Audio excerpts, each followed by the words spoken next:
The Ryan Lemon Foundation awards 6 scholarships annually and allows young athletes to showcase their talent by participating in all-star games. City workers say they're hoping for the best, but preparing for the worst. This intersection behind me is not a busy one, so it's not surprising that Sarah would see the flashing walk sign and assume that she was safe to cross the street. You're gonna love this. Behind these doors, there's something bigger and better than Glee. Check it out. Common cough suppressants like Dimetap are good in treating a normal cough, but not the whooping cough. Wearing handcuffs and looking straight down, the man believed to be the Garden Grove wedding crasher bandit was taken into custody. Sir, are you the wedding crasher?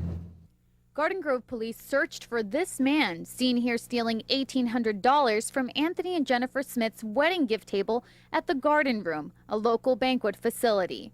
3 years after the crime, investigators believe that Steve Cadlick is the wedding crasher bandit, but the ID came from an unusual source. We got a phone call, I believe last week or the week before, from a woman that stated she knew who he was and that he was locked up in Riverside County Jail. So we kind of just took it a step further and called Garden Grove Police Department. Our investigators found that he had been recently released from jail in Riverside and was on probation for commercial burglary. We worked with the Riverside County Probation Department and was able to get him in custody about 1 p.m. this afternoon. Brides everywhere can sleep better now that the bandit's been caught, but why would a mystery woman sell him out? It could have been his ex-wife, it could have been, somebody that he angered, it could have been a lot of different things. I'm thankful that she did because that's how he was caught. Garden Grove police say that Stephen Cadlick said "I do" in this very chapel where years later he returned to steal from a bride and groom. He's really taken away, putting a bad mark on what's supposed to be a great day. So you don't get much lower than this. Unless Cadlick posts bail, he will remain in custody waiting to be arraigned. In Garden Grove, this is Klaudia Aresti reporting. Limo service, pictures, food, lots of dancing, and a fancy dress. I wore it just for today. Prom is a magical night for any student, but for a special needs student, it's much more than that. I'm excited about my prom because I like it. It's a once in a lifetime you get to dress up and be fancy.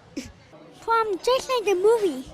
Yet movie proms are very much like real-life proms, where there's always a layer of vanity and competition. And of course, someone always complains about the music. But at the special prom, there's none of that. At your average prom, I think everybody's a critic.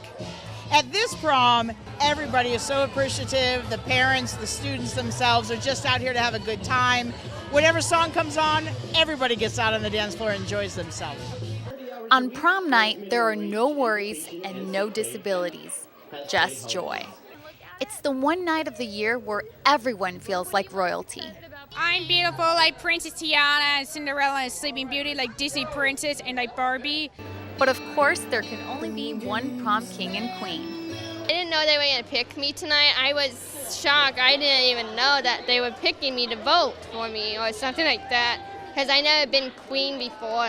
Beth Marida, co-founder of the EKPTO, believes that it's important to hold events like prom for those with special needs because it helps build their social skills.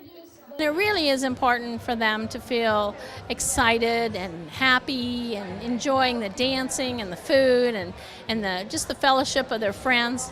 It's a good thing. This year the theme was Wild Wild West. But for students with disabilities, what to wear is the least of their concerns. They don't care what they're wearing. They don't care what we're wearing. They don't care. They just are here to have a good time.